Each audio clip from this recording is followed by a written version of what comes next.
हैं एक सवेरे से न चाय न पानी न नाश्ता न रोज कई है कहानी बा।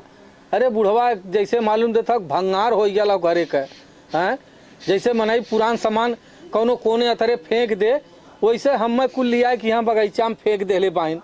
न यहाँ कौनो चिड़ई दिखा दी बाइन न कौनो मनई दिखा द बान। हाँ एक बुढ़िया रणवा हो रात दिन वही पतोहुन में लपटल रही, ओकर एक काम नहीं फरियाद। चलत है आराम करब का करी, हमार तो जिंदगी वैसे चौपट बा। यही घामे बतासे में मरद बाई क्यों हमें दिखवार नहीं बा।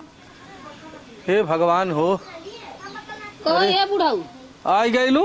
हाँ आई गे तुम देखे आई गईलू। हाँ वो तुम देखे आया फुकौनो हो घरे देश का कपर खैया देश का कबाड़ लिया हमरे बोझ कपारे पर लाद दिया। कौनो तीर घर त कौनो मीर घर त कौनो का जैठे तोहर पतो ते रकम कहीं वही बदे तो बुलुक्का झारती रहलू कि हमारे लड़का ना हो। जब भगवान देहलन तीन ठे तो खूब उछड़ उछड़ नाचत कूदत रहलू। अब बिया शादी कह दे कुल कह दे तब तुहा तीन ठे हो गया खोपड़ी कहीं तीन खोपड़ी को हो गई तीन कौनो तीर घर त कौनो मीर घर त कौनो मिर्जापुर डायरेक्ट। जैसे तू कैले हो जवानी में हाँ। वैसे पर तो हिया करी है कि तुझसे अलग चली है। तो जैसे तू करे हो तैसे तार बेटा उगो करी। हमार बेटा उगत करता है बान। हाँ। हम लिया के सारे फेंक देल बान यहाँ जंगल झाड़ी में। हमार कौनो चीज मनोचित कराला तबो ना हम बोल पाई। मनोचित तार जिंदगी में मनोचित चली तो भगवती माई ले जा जवानी में तो अरे मन चित का मतलब कुछ खाए पिए के एक दिन बर्फ वाला पो पो कैले बा, लेकिन हमार मन का अंदर रह गल मन अपन दजर नाती कंट्रोल करा कि 2-4 रुपया रहत तो बुलाई के खाए ले बर्फ सरफ हैं तो भगवती जिंदगी भर मन फरफराला काहे ना फरफराई। अरे शरीर बुढ़ाइल हो मनवा थोड़ी बुढ़ाल हो। अच्छा उठला का उठाला मनवा। अरे हाथ में गोड़े में पैर उखरा लो तो दौड़ के ना ओके बर्फ ले ले तो खाई के बढ़िया मजबूत कैला तब फरफराबा। चला यार का बुढ़ा जैसन करत है ना हमरे संगवा वैसे तो हम कायदे से तोहार सेवो होई का हमार सेवो होई जहाँ तोहार होई हुई हमरा होई तो हमारी के यहाँ रहे चाहिए तोहार रात दिन ना। आज राती का ठीक है आज राती की आई मेवा लेके आई है तो का भले खाना बहाने लहे पतो हिया आई का भले चुप रह। अरे का भले पतो हो। अरे का लोगन बतियावा था अपने में। अच्छा ये बतावा हम सबके 2 मिनट बतियावत देखलू तोहरे तकलीफ होए लगल। हमारे का तकलीफ हुआ था देखे तब काजी का फुसुर फुसुर बतियावा था दोनों जने बतियावा था अपने दिल का हाल। अरे का बतिया था हम तो पूछा खाना देता ना पानी कम से कम बुढ़िया बुजरी तही लेके आई होते। अरे बुढ़िया बुजरी वैसे बैठबे की खाली तोरा सबके माया जाल में हम बन जबाई का जने कौन माया जाल कैले बा कत्तो लगा था ना खा कौनो मकसद से आइल होई कुछ कौन कत्तो जात एके खाली धागा पहिर के जा कत्तो न देवैया न लवैया कुछ ना बहनी का भयल बैठा बैठी। हाँ बैठा का भयल।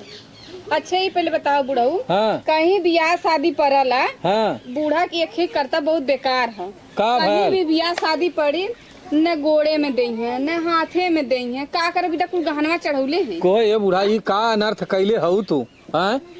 अरे दे नवा बिटिया पतो है उन्होंने का सौख हो सिंगार हो तीनों मिला उन्होंने के पहरावा ओढ़ावा चार मनाई देखी है सब पूछी देखा गीता का पतो हिया जाती हो। अच्छा है तो हर ना होई ठीक है। अरे राणा पास तो आके रखले हो काटू हमारा सुना। अब देखा था चौराहाई कितना होत बा जुग जमाना कितना खराब हो जय जय पहिर कुतान होई के चला का पता चला सवेरे देखा था संध्या की आई के लेबो करे तू देता है बाऊ पहना बदा चोर चमार एक के बहाना चाहला। आजकल इतना सरकार टाइट है हां केहू के हिम्मत है चोरी करे के का कहलू पूरा कुछ ना कहे ना कुछ तो कहलू न से कहानी न सुनैबो ना। अब कहां गइल बड़की होई कत ही बड़की मर आवा चला तोहार सब का हम आज गहना देवाई खड़ा हुआ हैं।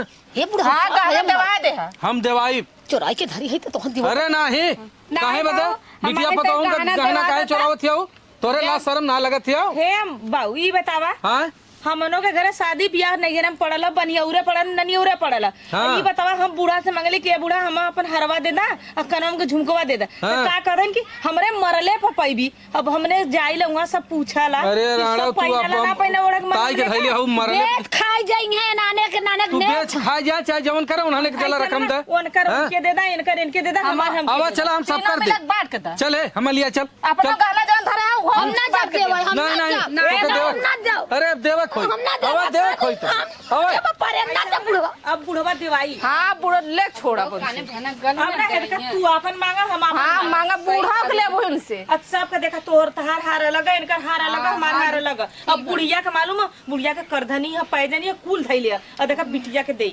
वही में से ले हिस्सा लगाई हम ना वही में से। खाले तो देवा दे हूं और अगर जल्दी बिटिया के देली तो हमसे बुरा कोई हाँ तो बूढ़ा के झोटा लसार के मारा। हाँ बस हम बोला तो नहीं तो फायदा ये हुआ खाली तू चुप हो, तू बड़ी भाई तू चुप हो, हमारा चुप है। चला हाँ, चला। चला उधरिए चलो बुढ़वा हाँ चलो। चला बुढ़वा